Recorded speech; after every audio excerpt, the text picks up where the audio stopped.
Hi, everybody. I'm Bryan Mudd, a fan of South Plains politics. Here's your talking points for this week. A problem we can handle or a humanitarian crisis we can't. A real look at the migrant push stretching resources at the border. And would you have what it takes to be a great storyteller? You have to have experiences that make you a great character. And this guy's ready to talk. From the studios of KAMC Television in Lubbock, your local election headquarters. This is Talking Points with Bryan Mudd.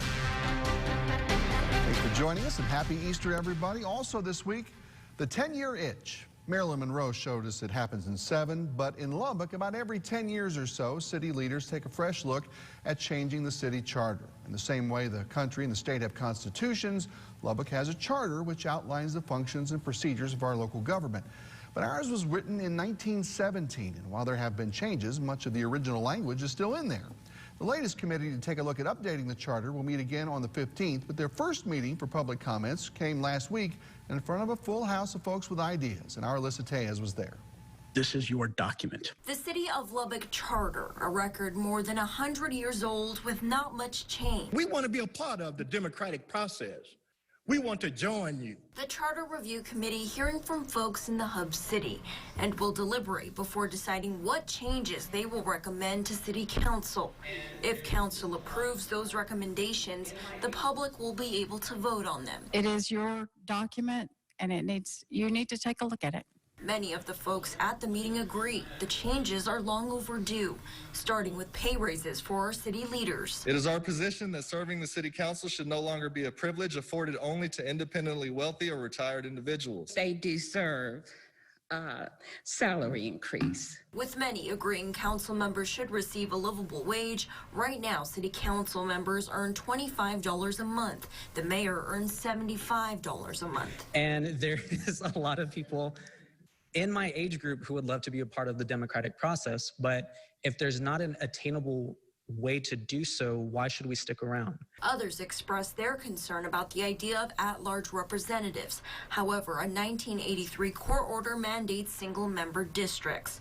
But another point of concern, term limits. They say they want to change the representation more frequently. Then 2 years?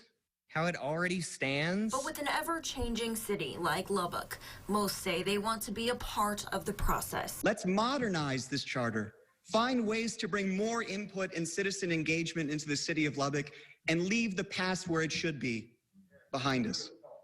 Thank you. All right, that is Alyssa Tejas reporting, and we'll keep you updated there. We're also talking county government issues with Lubbock County Judge Curtis Parrish. Always good to see you, my friend. How you doing? We're doing very well, Bryan. Thank you so much, and thank you for letting me in today. Yeah, I know you're just back from Austin, Lubbock Day at the state capitol. It looked like it was not the usual large contingent that we see for this. Was that because of COVID and everything going on? Well, it was because of COVID, and I'll tell you, it wasn't just because of Lubbock. I mean, it was very strange to be in the Capitol. Now, you know, I used to work in the Capitol building during legislative sessions, and you know, during a legislative session, the Capitol is pretty much the center of the universe, and it is crowded, it is noisy, it is busy. But you know, here we are midway through the session, and it is quiet, it is subdued. Everybody kind of is kind of walking around. You know, they don't let anybody. You have to have a positive or a negative COVID test before you can even get in or show your vaccination card. So it's really not the usual legislative session. Very, very quiet. And so, but because of that too, our Lubbock Day folks that we took there was much, we'd usually take 100+ folks down to Austin for Lubbock Day. Not this time, it was just a small number of us, but it was a very productive trip. Very, very proud of our folks and the folks we got to meet with and talk and tell Lubbock's story. Sure. Well, who did you get to see? And more important, I guess, what was talked about in these meetings as far as the state and Lubbock's immediate future? Well, the message, I'll start first with the message. The message is, hey, this state needs Lubbock and needs West Texas.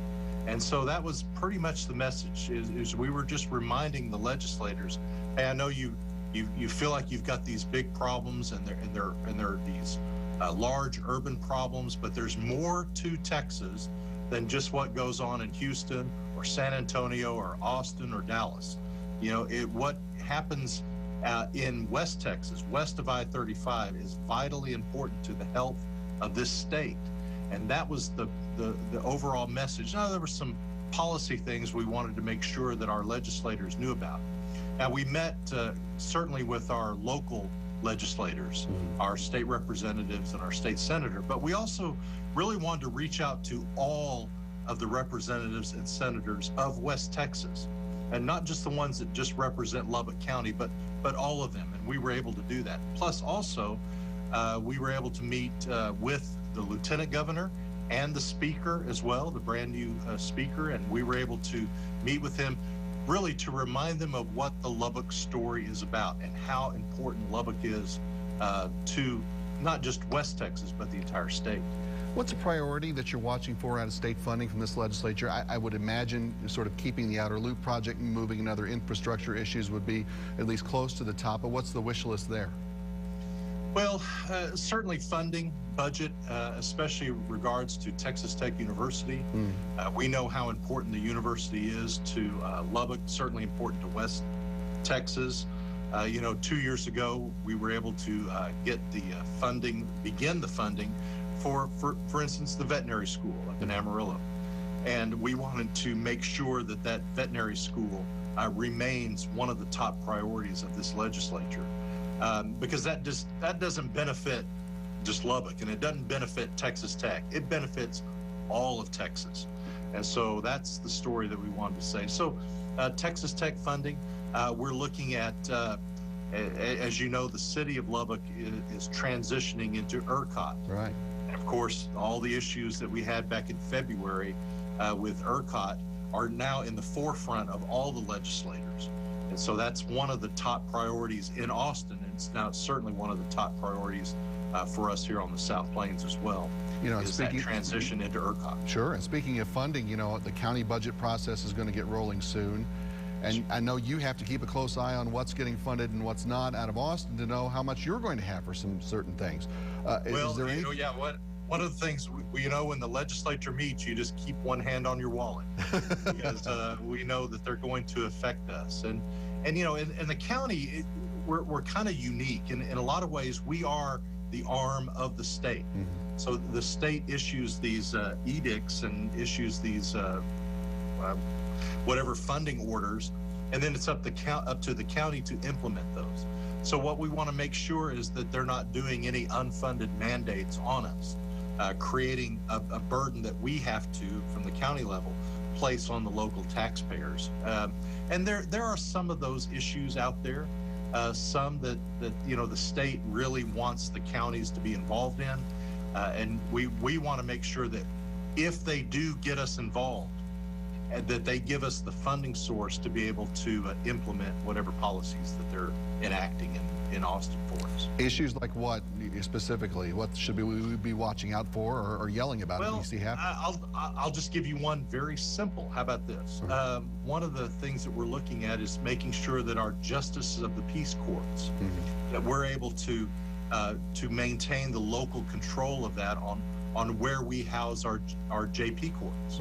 It's a very simple thing, but absent of that, if that is turned over to the state and we go on state requirements, I mean that alone could probably cost Lubbock County upwards to $5 million if we lose that local control of how we house our JP courts. Now it seems like a very simple thing, but the implications of that could be in the multi-million dollars. So that's certainly one thing that we are watching over, and making sure things like how we fund our streets, how we fund our courts, how we fund all these essential services that Lubbock County provides to its citizens, that we are fair, we are balanced, and that we get reimbursed from the state so that the burden does not entirely fall on the taxpayers of Lubbock County.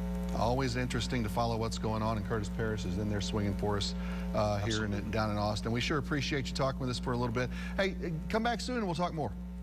Anytime, Brian. Thank you. Thank you. God bless.